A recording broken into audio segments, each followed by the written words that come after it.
Qatt ma smajt b'sajmitzi kienet din it-tweġiba tal-uffiċjal fiċ-ċentru għall-Viżas ta' Malta f'Xangaj meta l-preżentatur tal-programm tagħna lkoll David Take prova jagħmel kuntatt biex jitkellem mal-mara tal-Ministru Konrad Mizzi. Good morning. I wish to speak with Ms. Tsai Mizzi-Liang, please. Sorry. There is no this person here.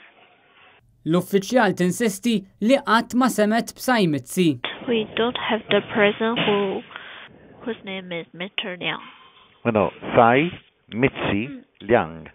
She's a lady who is supposed to be Malta's consulate for Shanghai. I have never heard this name. Il-preżentatur jerġa' jistaqsi għall-mara tal-Ministru Konrad Mizzi iżda għal dal-boħra l-uffiċjal tinsisti li qatt ma semet b'Tsai Mizzi.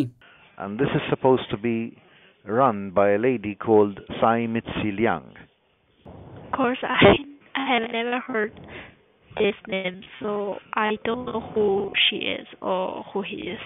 Meta ftit qabel din it-telefonata sar kuntatt ieħor mal-call center f'Xangaj bil-preżentatur David Take jitlob in-numru tal-Konsulat Ġenerali ta' Malta li suppost minnu qed topera Tsai Mizzi, il-persuna fil-call center wieġbet li m'għandix numru tal-konsulat għax konsulat ta' Malta f'Xangaj ma jeżistix.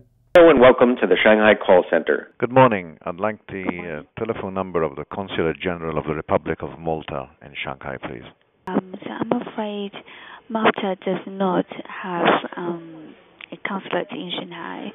Meta f'Lulju li għadda Malta kienet rat lil Tsai Mizzi għall-ewwel darba minn meta kienet ġiet appuntata mibgħut speċjali u aktar tard Konslu Ġenerali ta' Malta għal Xangaj, kienet qalet lill-midja li għandu l-uffiċċju tal-konsulat lest mingħajr linja tat-telefon. Your official address in Shanghai, please.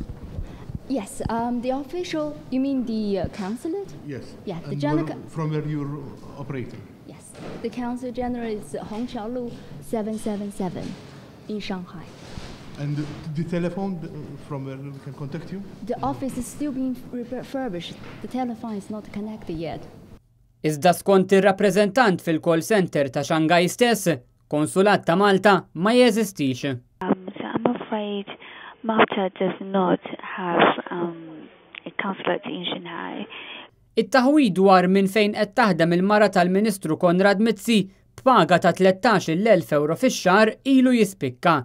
Ma The Times il-Ministru Chris Cardona ma kienx ċar dwar minn fejn qed taħdem il-mara tal-Ministru Mizzi. Ġifri fiżikament Tsai Mizzi għax minix qed tifhem. Tsai Mizzi qiegħda ġġib riżultati b'saħħithom ta' din. Minn fejn qed taħdem? Hija li qed ngħidlek minn Xangaj. Grazzi, ma Xangaj kbir ħafna. Issa tgħidilna għandha uffiċċju qed taħdem mid-dar. Taħdem mill-Xangaj, taħdem minn Xangaj. Dawn l-iżviluppi komplu jitfaw dubju dwar ix-xogħol li suppost qed tagħmel il-mara tal-Ministru għal Malta minn Xangaj, paga ta' 13,000 euro fix-xahar. It's just on me what I do for you. Mario Frendo għal Net News.